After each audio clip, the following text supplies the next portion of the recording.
Hi everyone, আসসালামু আলাইকুম। এখন আমি রান্না করছি কাচকি মাছ। তো কড়াইয়ের উপর আমি সামান্য তেল দিয়ে তার উপর পেঁয়াজ কুচি দিয়ে সামান্য একটু লবণ দিয়ে পেঁয়াজটাকে একটু ভুনিয়ে নিয়েছি। তারপর এখন দিয়ে দিচ্ছি আদা রসুন পেস্ট, হলুদের গুঁড়ো, মরিচের গুঁড়ো দিয়ে এটাকে একটু ঝাঁকানাকা করে নাড়িয়ে তার উপর দিয়ে দিব সামান্য পানি, যাতে মশলাটা খুব সুন্দর করে কষানো হয়। যারা কাচকি মাছ রান্না করতে জানেন তারা আমার এই ভিডিওটা দেখবেন শুধুমাত্র বিনোদনের জন্য, আর যারা জানেন না তাদের জন্য আমার আজকের এই ভিডিওটা। হাতে মেখে জেগে রান্না করলেও খুব ভালো লাগে, তবে এভাবে কষিয়ে নিলে কিন্তু আরও বেশি ভালো লাগে। তো দেখতেই পেয়েছেন, সবার প্রথমে আমি বেগুনটাকে একটু ভালো করে কষিয়ে নিয়েছি, তার উপর আমি কাচকি মাছগুলো দিয়েছি।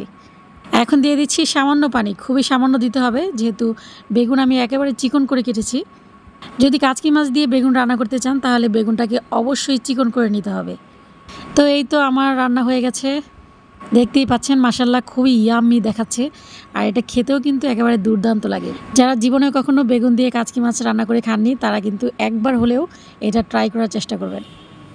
এখন আমি সরপুঁটি মাছ ভাজা করব। তো সবার প্রথমে দেখতেই পাচ্ছেন আমি একটু লেবুর রস দিয়েছি, তারপর দিয়েছি আদা রসুন পেস্ট, দিয়েছি হলুদের গুঁড়ো, মরিচের গুঁড়ো, আর দিয়েছি স্বাদ মতো লবণ। তো সব মশলার সাথে আমি এখন মাছগুলোকে খুব ভালো করে মেখে নিব। মাছ ভাজা খুবই সুস্বাদু করার জন্য একটা টেকনিক আপনাদেরকে শিখিয়ে দিচ্ছি। অবশ্যই আদা রসুন পেস্টের সাথে সামান্য একটু পেঁয়াজের পেস্টও দিয়ে দিবেন। এই টেকনিকটা কিন্তু আপনাদেরকে কেউ শিখাবে না, কেন জানেন? কারণ অনেকেই কিন্তু জানে না এই টেকনিকটা। আমি জানি, সেজন্য আমি আপনাদেরকে শিখিয়ে দিচ্ছি। এখন মাছটাকে আমি খুবই অল্প আছে খুব সুন্দর করে ভেজে নিয়েছি, দেখতেই পাচ্ছেন একদম কড়কড়া করে ভেজে নিয়েছি। গরম ভাতের সাথে এরকম মাছ ভাজা হলে আর কিচ্ছু লাগে না, শুধু মাছ ভাজা দিয়ে কিন্তু পেট ভরে ভাত খাওয়া যায়। ফাইনালি রান্না হয়ে গেছে আমার খুবই সুস্বাদু মুচমুচে মাছ ভাজা।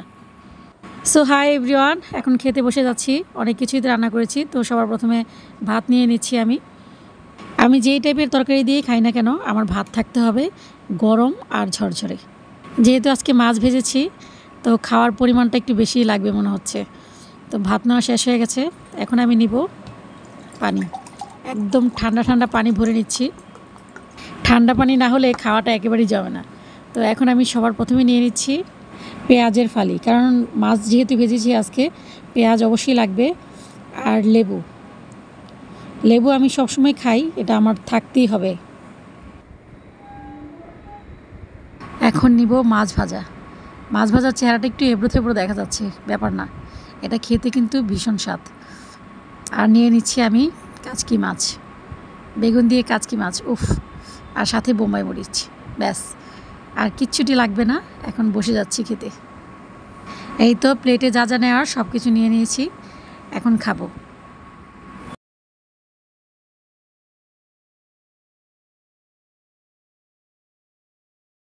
উফ, গরম ভাতের সাথে এরকম মাছ ভাজা হলে খাওয়াটা একেবারে জমে যায়।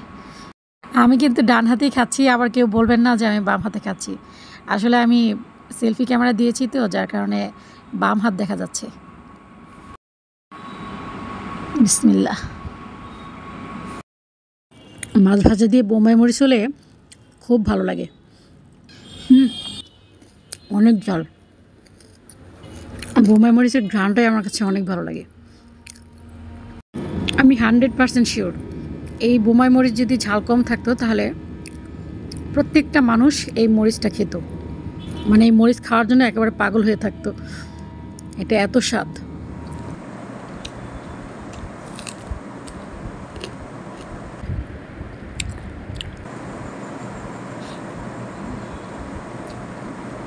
কাচকি মাছের এই তরকারিটা কী যে ভালো হয়েছে সেটা এখন আপনাদেরকে কীভাবে বলবো বলেন, খুবই টেস্ট হয়েছে। কাচকি মাছ আপনি যেভাবে রান্না করেন সেভাবেই ভালো লাগবে। ছোটো আলু দিয়ে, বেগুন দিয়ে, অথবা শুধুমাত্র পেঁয়াজ দিয়েও রান্না করলে খুব ভালো লাগে। তো আমার খাওয়া শেষ, এখন চলে যাচ্ছি, টাটা।